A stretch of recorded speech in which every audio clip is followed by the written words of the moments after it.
तो हमारे पेरेंट्स के दोस्त हो गए या और भी सब चीजें हैं, या फिर रिश्तेदार आ गए, तो उन लोगों के लिए पुराने समय में जो सबसे ज्यादा मजे लेने की चीज थी, किसी भी 6 7 साल 8 साल के बच्चे को पकड़ लिया और उनसे एक सवाल पूछा जाता था कि बेटा तुम बड़े हो कि क्या बनोगे। मेरे ख्याल से आपसे भी पूछा गया होगा कि बेटा तुम बड़े हो के क्या बनोगे। आज जब मैं उस बात को सोचता हूं तो मुझे समझ में आता है कि वो लोग ये चीज क्यों पूछते थे, क्योंकि अल्टीमेटली हर एक इंसान को कमाना है। जब मैं 6 7 8 साल का था तब भी मुझे इतनी समझ थी कि इस दुनिया में सबसे ज्यादा इंपॉर्टेंट होता है पैसा कमाना। पैसा बहुत इंपॉर्टेंट है। पुराने समय जब मैं छोटा था तब भी मैं जानता था कि पैसा बहुत इंपॉर्टेंट है, और आज भी मैं जानता हूं कि पैसा बहुत इंपॉर्टेंट है। हाँ, मैं ये कहता हूं कि पैसा भगवान नहीं होता, लेकिन शायद भगवान से कम भी नहीं होता। पैसा बहुत इंपॉर्टेंट है। तो मैं उन लोगों को जवाब देता था जब मैं बड़ा हो जाऊंगा तो मैं डॉक्टर बनूंगा और मैं इंजीनियर भी बनूंगा। तो दोनों चीजें मैं इसलिए बोलता था कि मैं डॉक्टर भी बनूंगा इंजीनियर भी बनूंगा, क्योंकि मैं दो काम करूंगा तो ज्यादा पैसे कमाऊंगा। तो कई बार लोग हंसते भी थे कि ये चीज कैसे संभव है। खैर, ना मुझे इतनी समझ थी कि दो काम नहीं किया जा सकता है, काम तो एक ही होता है, उसी से कमाया जाता है। तो उस समय नहीं था। इवन बचपन से हम लोगों को ये तो बता दिया जाता है कि पैसा कमाना बहुत इंपॉर्टेंट है, पैसा बहुत इंपॉर्टेंट है, लेकिन पैसा क्यों कमाना है ये चीज कभी भी नहीं बताया जाता। पैसा क्यों कमाया जाता है ये चीज बहुत जरूरी है जानना। और यही नतीजा है कि हम लोग पैसे के पीछे भागते हैं, लेकिन ये समझ में नहीं आता है कि कितना पैसा कितना कहाँ पे जाके रुकना है और कहाँ पे अभी और कमाना बाकी है। तो हमें अल्टीमेट एम नहीं मालूम है। तो फॉर एग्जाम्पल, जैसे आर सिंह जी ने लिखा कि उनको किताब पढ़ना अच्छा लगता है, अनूप जी ने लिखा कि योगा और मेडिटेशन, संजय जी ने लिखा कि ट्रेवलिंग, अभिषेक जी ने लिखा कि अच्छे खाने को खाना, या फिर चंदन जी का लिखा है कि उनको टॉप बिजनेसमैन बनना है। तो इनफैक्ट कुछ ऐसी चीजें हैं जो हमें खुशी देती हैं। होता क्या है कि हर एक व्यक्ति का हर महीने एक बेसिक रिक्वायरमेंट है। अब किसी का वो बेसिक रिक्वायरमेंट 20,000 रुपए महीना भी हो सकता है, किसी का 50,000 रुपए महीना हो सकता है, किसी का 1 लाख हो सकता है, किसी का 5 लाख हो सकता है, किसी का 10 लाख हो सकता है। सबकी मंथली रिक्वायरमेंट अलग अलग हो सकती हैं। लेकिन हम लोगों के जीवन में हमें एक ऐसी अवस्था को अचीव करना होता है, एक ऐसे स्टेज को अचीव करना होता है जिस स्टेज पे पहुंच जाने के बाद मैं इतना पैसा इकट्ठा कर लूं कि अगर मुझे ट्रैवलिंग करना अच्छा लगता है तो मैं 24 घंटे में दुनिया में केवल घूमता ही रहूंगा। मुझे खाना खाना अच्छा लगता है तो दुनिया में सबसे अच्छी चीजें मैं जगह जगह जाके खाऊंगा। मुझे किताबें पढ़ना अच्छा लगता है तो मैं 8 10 20 घंटे में केवल किताब पढ़ूंगा, और मुझे उसमें खुशी मिलती है, मैं वही काम करूंगा। सबका अलग अलग हॉबी हो सकता है क्योंकि वहां पर खुशी मिलती है। तो क्या होता है कि अगर मान लेते हैं आपको कहा जाए कि केवल अब किताब पढ़ना है, तो यानी कि आपकी एक मंथली रिक्वायरमेंट है। अब वो मंथली रिक्वायरमेंट क्या है, आपके बैंक अकाउंट में हर महीने आते रहे और ये अमाउंट जिंदगी भर आए, और जैसे जैसे महंगाई बढ़ते जाए ये अमाउंट भी इंक्रीज हो जाए। तो एक ऐसा हमें कॉर्पस क्रिएट करना होता है, और उसी कॉर्पस को क्रिएट करने को हम लोग साधारण भाषा में कहते हैं फाइनेंशियल फ्रीडम। हमारे जीवन का मकसद ये नहीं कि एक दिन रिटायर होना है, हमारे जीवन का मकसद होता है कि एक दिन हमें फाइनेंशियल फ्रीडम अचीव करना है। और फाइनेंशियल फ्रीडम एक ऐसी अवस्था है जहां पर हम अपने पैसे के लिए काम नहीं करते हैं, अपने खुशी के लिए बस काम करते हैं। पैसा अपने आप आ रहा है अकाउंट में, और अब मैं खुश रहने के लिए काम कर रहा हूँ, खुश रहने के लिए किताबें पढ़ रहा हूँ, खुश रहने के लिए मैं दुनिया घूम रहा हूँ, खुश रहने के लिए मैं अच्छी अच्छी चीजें खा रहा हूँ, खुश रहने के लिए मैं योगा और मेडिटेशन कर रहा हूँ। तो यही जीवन का अल्टीमेट मकसद होता है, और यही चीज हमें पाना है। आपके मन में बहुत से सवाल होंगे, मैं वो सवाल आपके साथ डिस्कस करूंगा।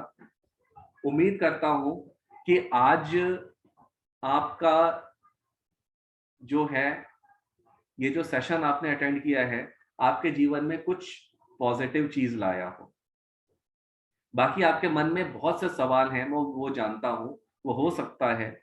उसको डिस्कस करने के लिए आज के सेशन के मैं दूसरे पार्ट में आता हूं। जो दूसरा पार्ट है वो काफी इंपॉर्टेंट है कि हम अपने डिस्ट्रीब्यूशन बिजनेस को कैसे करके ग्रो कर सकते हैं। अभी छोड़ के जाइएगा मत, अभी बहुत कुछ बाकी है। हम अपने डिस्ट्रीब्यूशन बिजनेस को कैसे करके ग्रो कर सकते हैं, इसे ही हम लोग जानते हैं।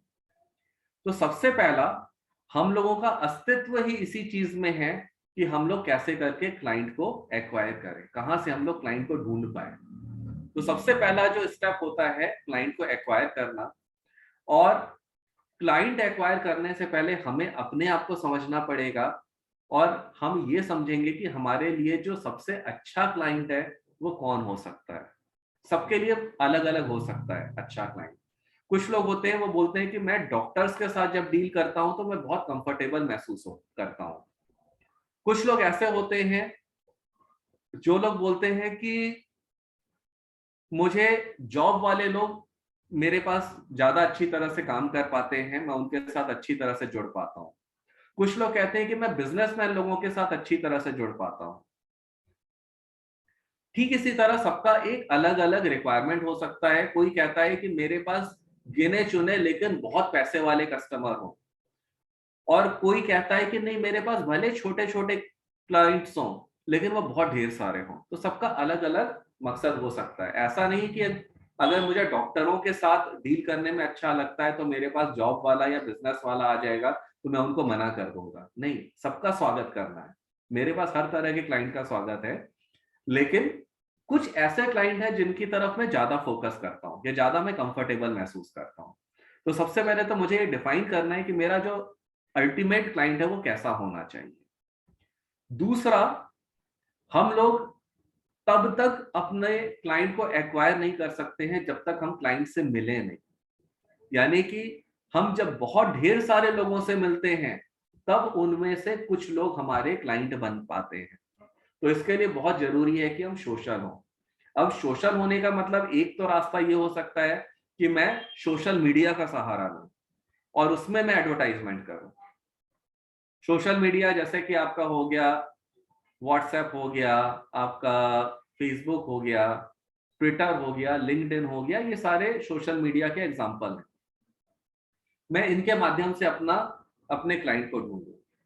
दूसरा है, जो मैं बहुत सिंपलेस्ट और सही मेथड मानता हूं, कि आप एक ठीक ठाक ऐसा एक विजिटिंग कार्ड बनवा लें जिससे कि ये पता चल सके सामने वाले को कि आखिर आप काम करते क्या हैं। ये चीज काफी इंपॉर्टेंट है।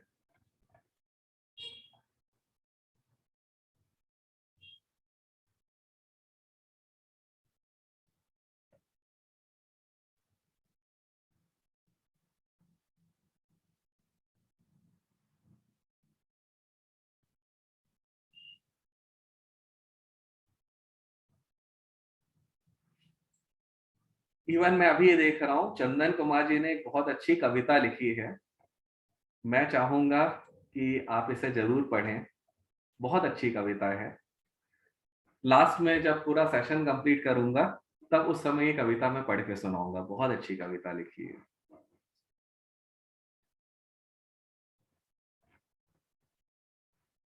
तो मेन है कि हमें सोशल होना है और एक सिंपल सा एक ऐसा विजिटिंग कार्ड छपवा लें जिससे कि लोगों को ये पता चले कि हम काम क्या करते हैं।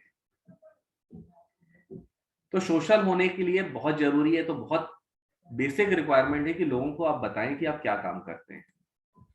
इसके अलावा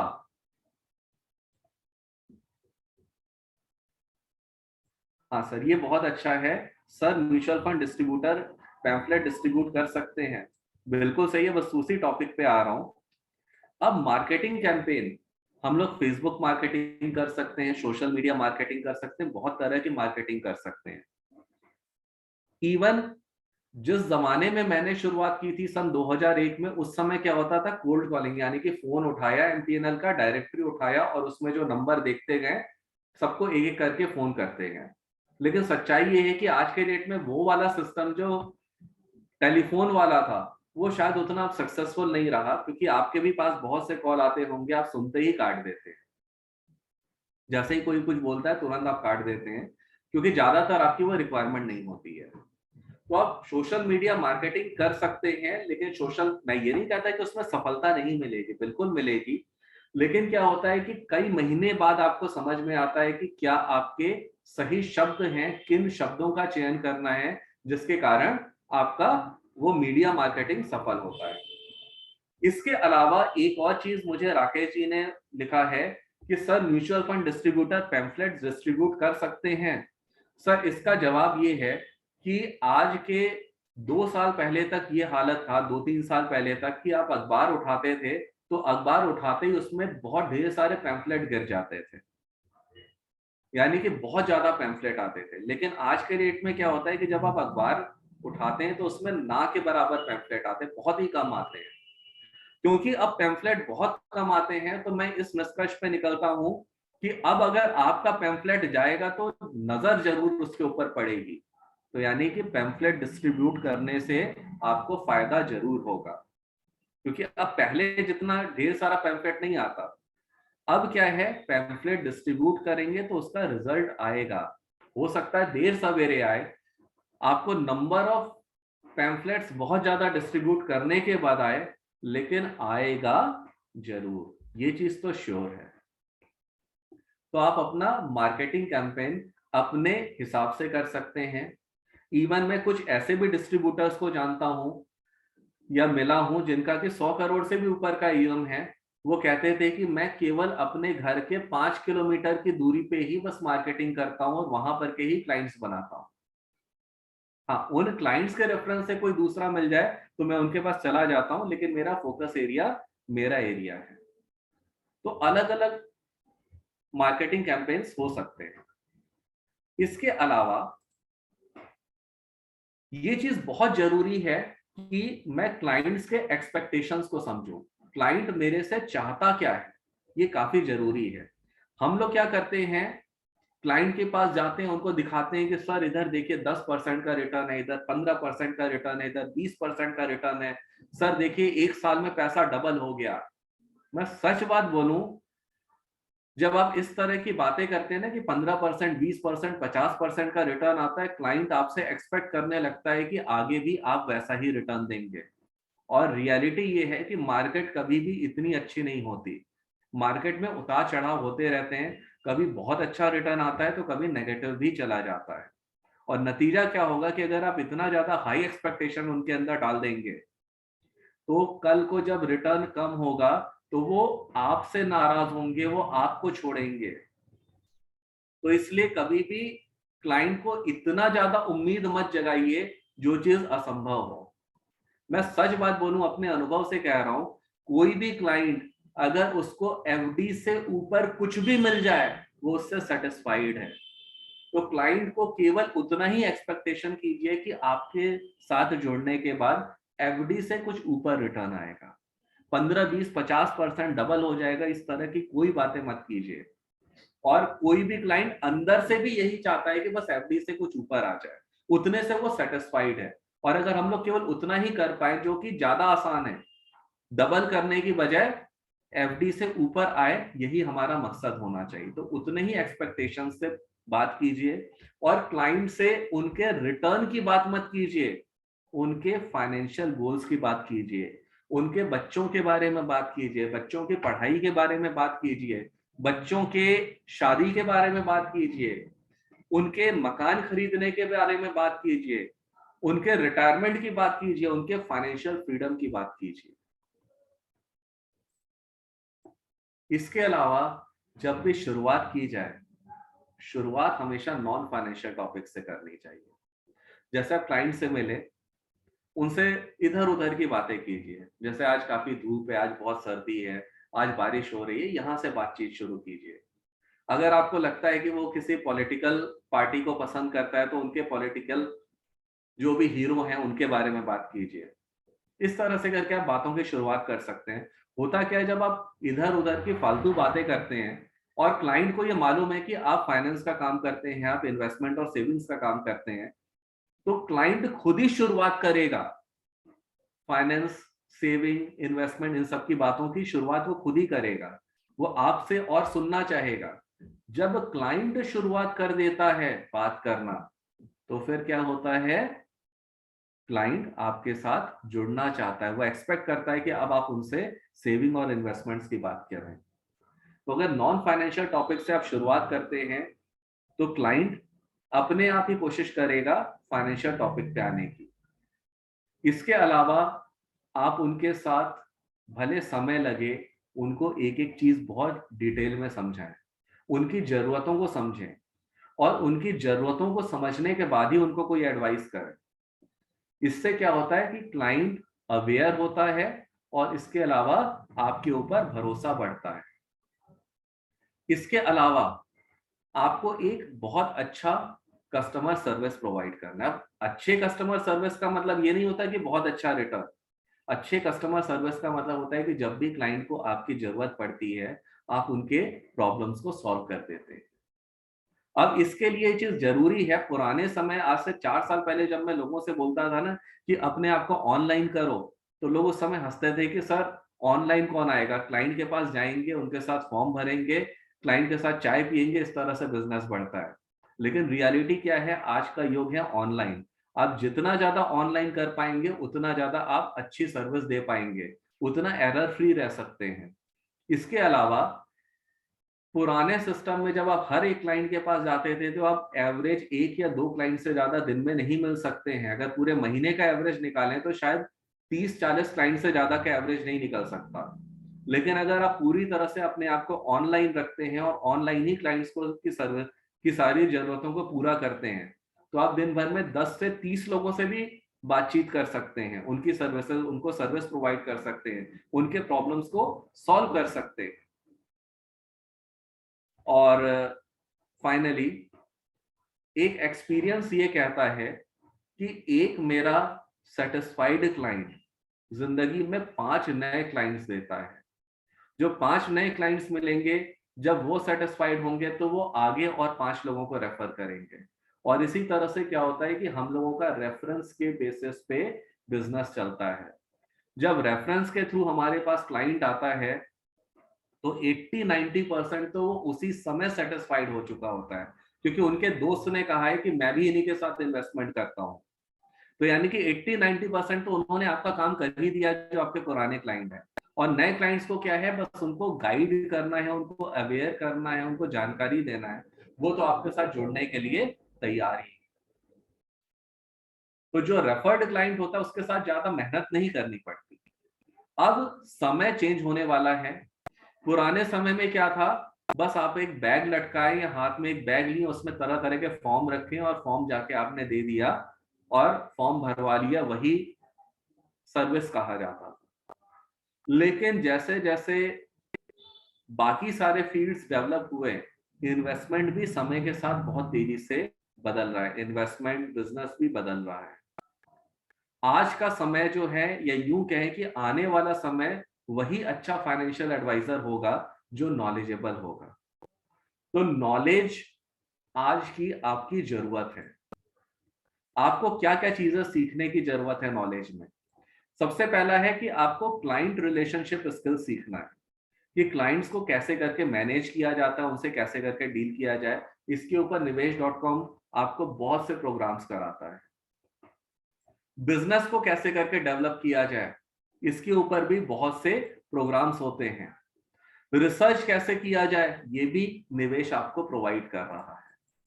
इसके अलावा इसके अलावा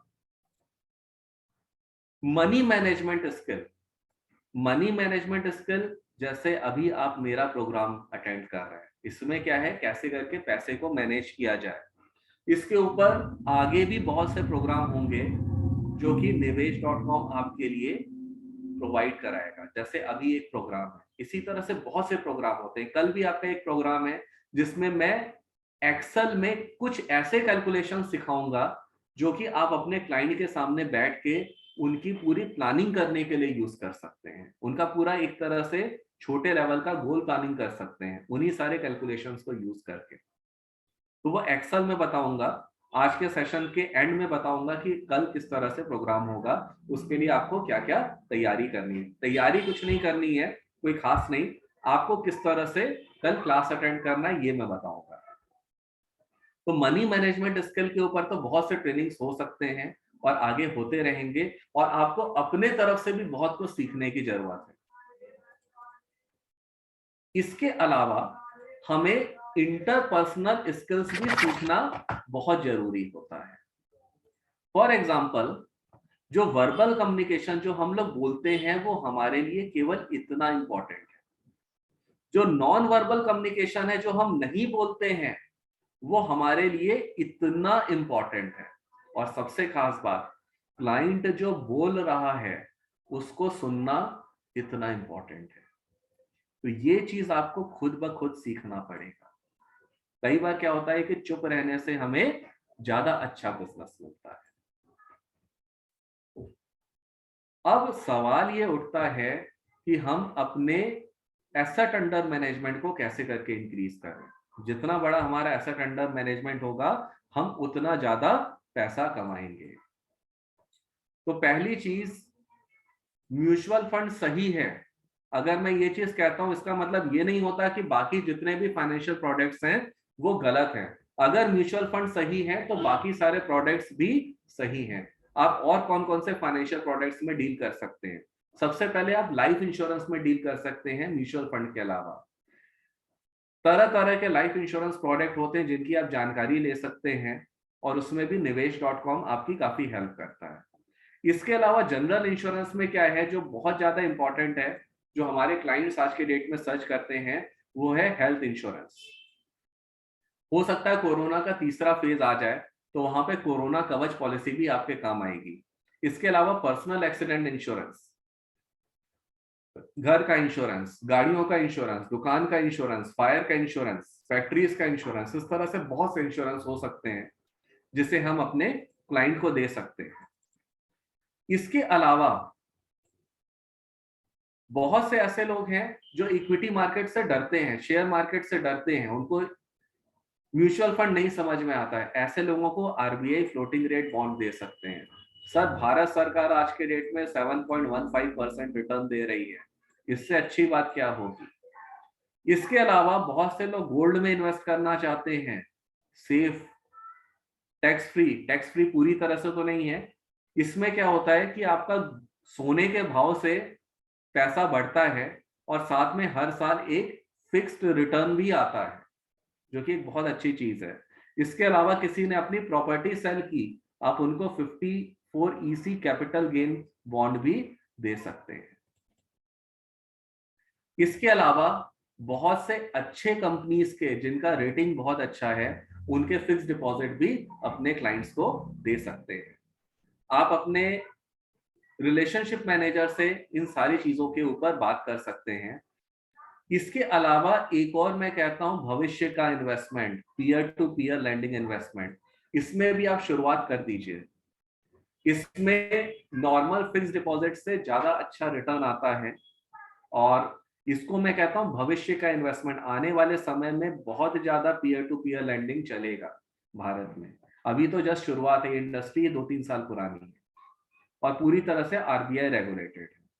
और फाइनली, नेशनल पेंशन स्कीम। आप बोलेंगे इसमें कमाई क्या होती है? ना के बराबर। मैं कहता हूं कि सबसे बड़ी कमाई ये है कि एक बार क्लाइंट ने अगर आपके साथ नेशनल पेंशन स्कीम का अकाउंट खोल लिया, अगले 20 साल, 30 साल, 35 साल तक वो आपके साथ जुड़ा रहेगा। भले आप हर साल बहुत थोड़ा थोड़ा कमाएंगे, लेकिन जब वो 60 साल के होंगे तो उसी जो कॉर्पस उन्होंने इकट्ठा किया है, उसी कॉर्पस से वो कोई एन्युइटी या पेंशन प्लान खरीदेंगे, और उस समय आपको बहुत हैवी कमीशन मिलेगा। तो नेशनल पेंशन स्कीम को आप इग्नोर मत कीजिए, ये बहुत अच्छी चीजें हैं। इसके अलावा sir, peer to peer lending के ऊपर बहुत ही फ्रीक्वेंटली ट्रेनिंग्स होती रहती हैं।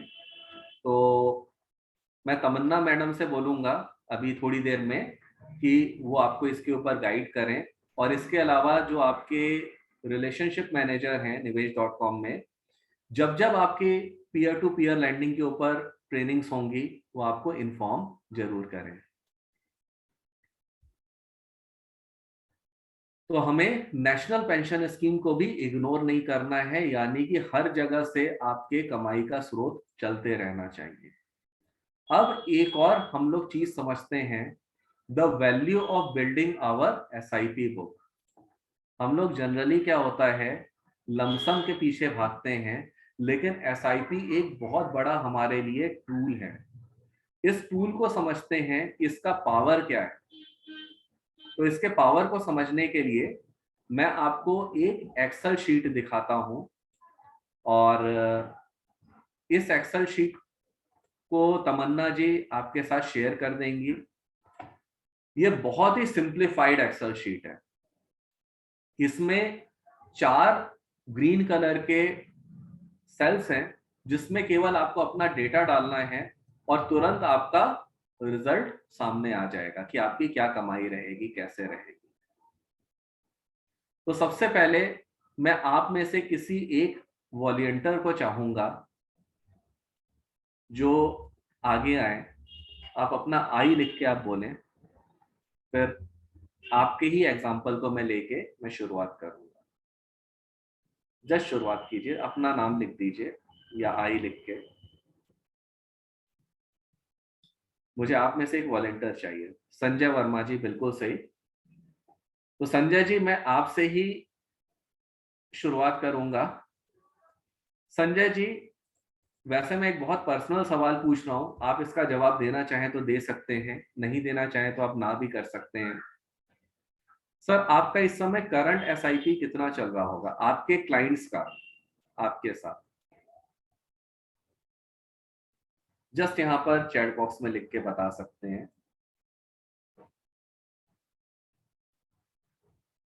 सर 4 लाख, बहुत बढ़िया। तो यहां पर मैंने लिख दिया 4 लाख। तो ये आपका 4 लाख रुपए महीने के हिसाब से एसआईपी चल रहा है। आपका भविष्य में एसआईपी से कितना एईएम हो जाएगा वो यहां पर लिखा हुआ है। फिर आ जाते हैं कि सर आप हर महीने कितना फ्रेश एसआईपी कर सकते हैं। नया एसआईपी कर सकते हैं, पुराने कुछ एसआईपी बंद भी होंगे, नए एसआईपी की शुरुआत भी होगी। तो प्लस माइनस करके लगभग आप हर महीने कितने का एक टारगेट ले सकते हैं कि मैं इतना एसआईपी करूंगा। सर बहुत बढ़िया, आप हर महीने 4000 का और फ्रेश एसआईपी कर सकते हैं। तो यहां पर मैंने 4000 लिख दिया। अब किस रफ्तार से आपका ईएम बढ़ेगा वो यहां पर आ गया। सर, आप जिस जगह एसआईपी करेंगे वहां पर लगभग रिटर्न कितना आएगा?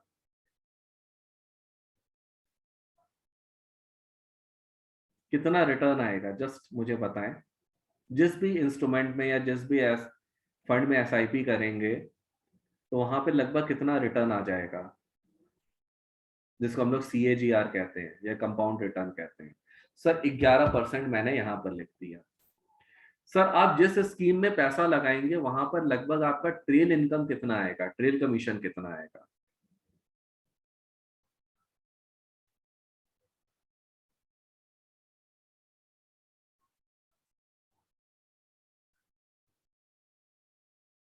लगभग 0.6%।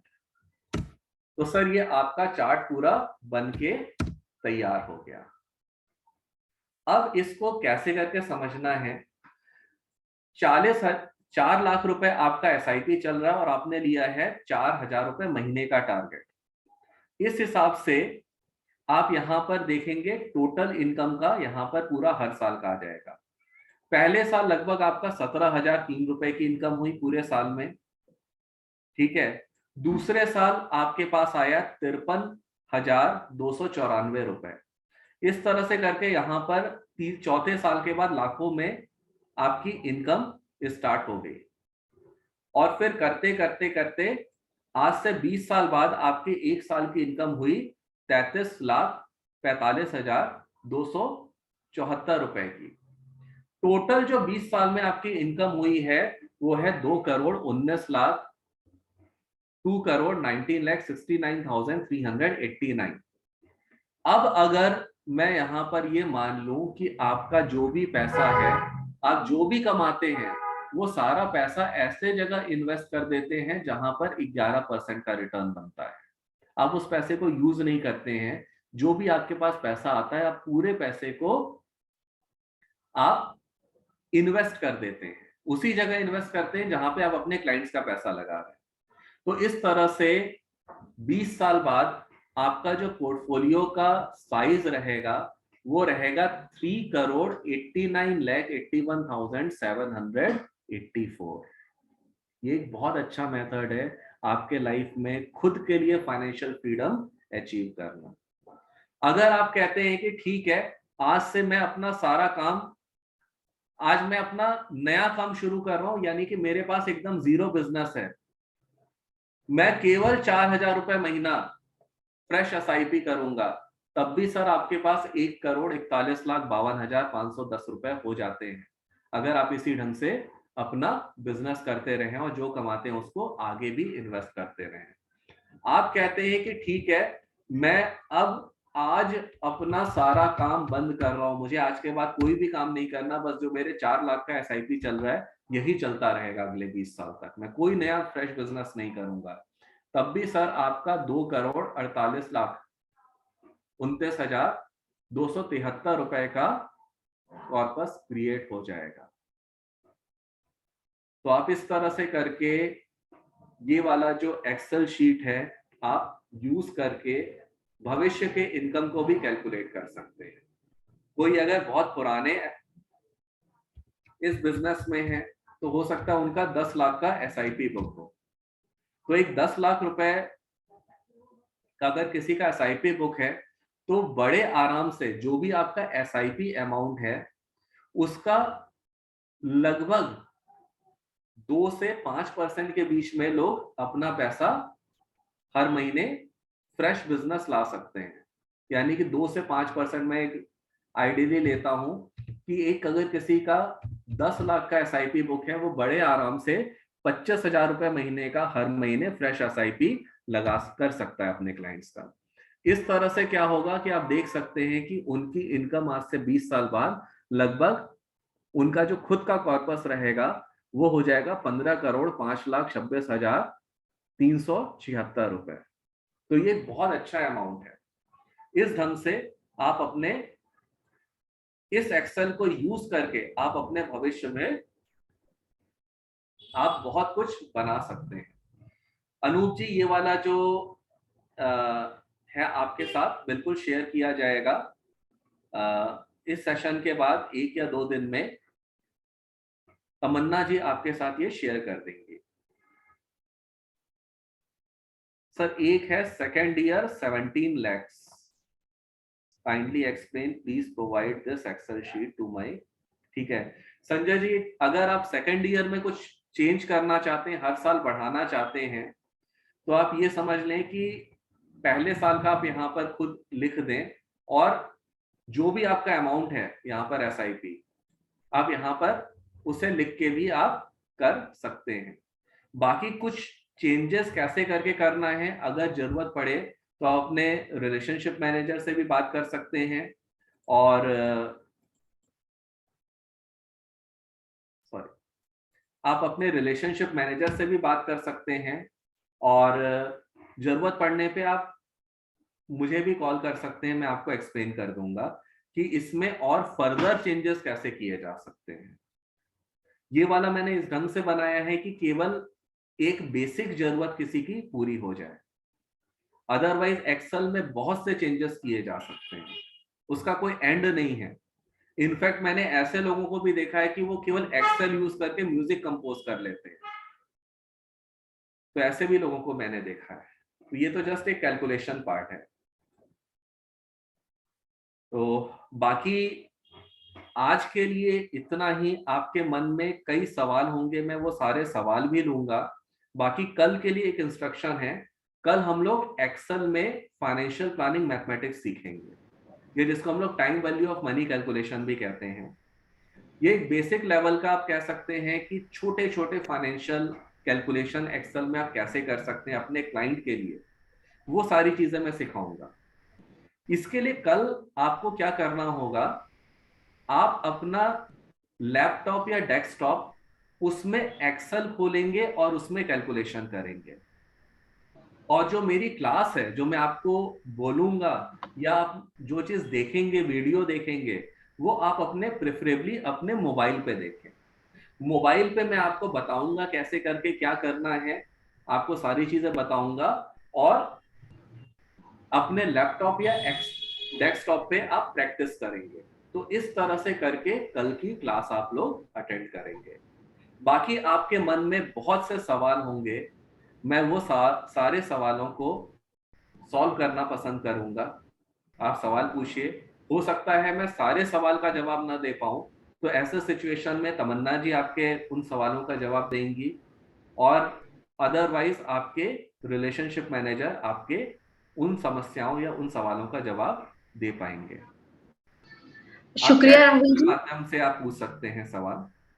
जी, शुक्रिया राहुल जी। मैं सभी पार्टिसिपेंट से रिक्वेस्ट करूंगी कि यदि आप राहुल जी के समझाए हुए इतने वंडरफुल सेशन में से कुछ क्वेश्चंस पूछना चाहते हैं तो आप अपने चैट बॉक्स में टाइप करके पूछ सकते हैं।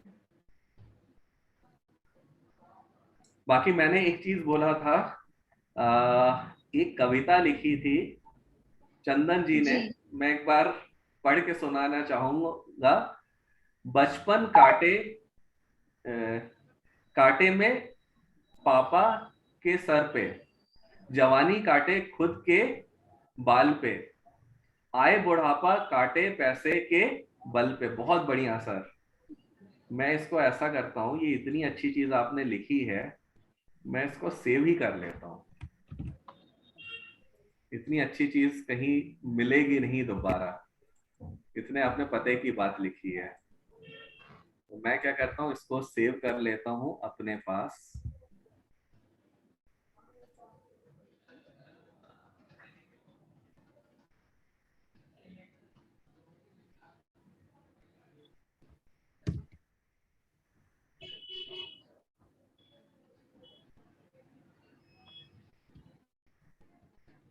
बहुत बढ़िया यहाँ कविता निखिल है। सहारे जी हमसे पूछ रहे हैं, मैडम मैं लेट ज्वाइन हुआ हूँ, मुझे रिकॉर्डिंग मिल सकती है?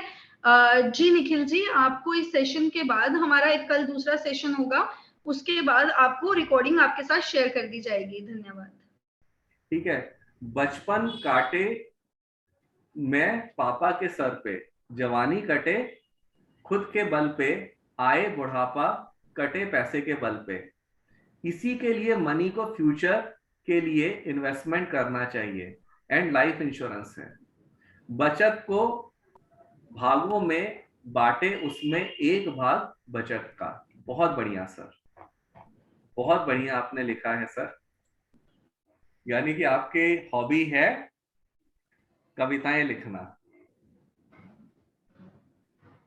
बाकी आप अपने सवाल पूछते जाइए। मैं उम्मीद करता हूं कि आज का सेशन आपके लिए बहुत ज्यादा पॉजिटिव और फ्रूटफुल रहा होगा। आप शायद वैसे व्यक्ति नहीं रहे होंगे जैसे आप पहले थे, और यही एक सफलता मानूंगा इस ट्रेनिंग सेशन का। बाकी आपके मन में जो भी सवाल है आप पूछ सकते हैं।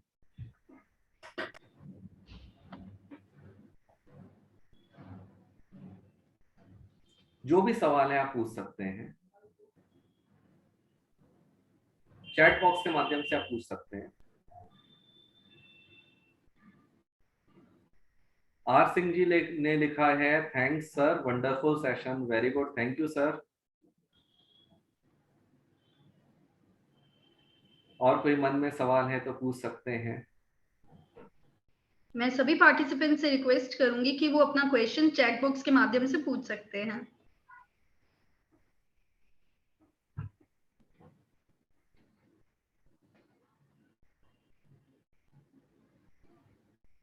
राहुल जी, जैसा हम देख पा रहे हैं हमारे पार्टिसिपेंट्स के आई थिंक आज कोई क्वेश्चन नहीं है। नहीं है, ठीक है, यहाँ पे संजय जी ने क्वेश्चन लिखा है, ideal Sanjay marketing is by pamphlets only in newspaper.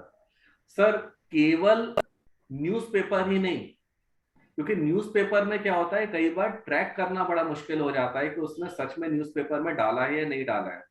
आप जब भी न्यूज़पेपर में ऐड देने के लिए जाएं, तो जितने भी न्यूज़पेपर हैं, या तो आप अपने हाथ से उन सारे न्यूज़पेपर के अंदर पैम्फलेट बांटें, उनको केवल पकड़ा ना दें, क्योंकि अगर आप उनको पकड़ा देंगे तो वो एक एक न्यूज़पेपर में हो सकता है 8-8, 10-10 पैम्फलेट डाल दें, या हो सकता है डाले ही ना और बोले कि मैंने डाल दिया। आपको क्या करना है, जो भी पैम्फलेट डालने वाला बंदा है न्यूज़पेपर में, उनके पास आप सुबह 4 या 5 बजे पहुंच जाइए, और जब उनके पास अखबार आता है तो उन अखबार के अंदर खुद ही अपने हाथ से सारे पैम्फलेट बांट दें, डाल दें।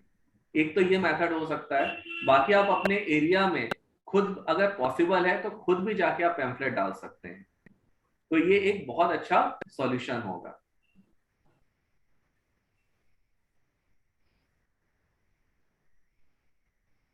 सर बहुत बढ़िया, आपने हिंदी में लिख दिया, इसको भी मैं सेव कर लेता हूं।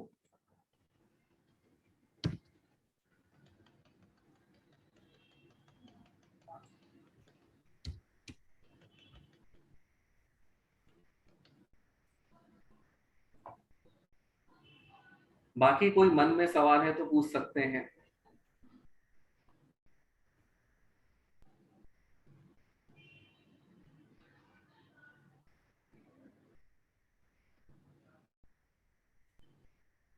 थैंक यू संजय सर, आपने लिखा है excellent presentation, thank you sir. बाकी कल हम लोग एग्जैक्ट 4 बजे मिलेंगे, और ट्रेनिंग सेशन आप अपने प्रेफरेबली मोबाइल पे अटेंड कीजिएगा, और साथ में जो आपका डेस्कटॉप या लैपटॉप है उसमें आप अपने सेशन को, मतलब जो भी चीज मैं बताऊंगा उसको प्रैक्टिस कीजिएगा, करके देखिएगा। Thank you Sunil ji, thank you mister Suren Kumar जी।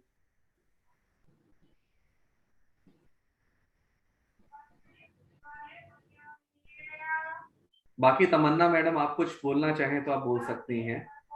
जी, मैं सभी पार्टिसिपेंट्स को ये बताना चाहूंगी कि कल के सेशन की ज्वाइनिंग इंफॉर्मेशन आप सभी के साथ जल्द ही शेयर कर दी जाएगी। धन्यवाद। Thank you. फिर आज thank you so much Rahul ji, आपका ये सेशन बहुत ही वंडरफुल था, आपकी thank you wonderful ma'am. Knowledge हमारे हाँ, साथ शेयर करने के लिए। और चंदन मैं जी सभी थैंक यू। पार्टिसिपेंट्स का भी हमारे साथ ज्वाइन करने के लिए धन्यवाद करना चाहूंगी। हमारा ये सेशन आज अभी समाप्त होता है। धन्यवाद। Thank you ma'am.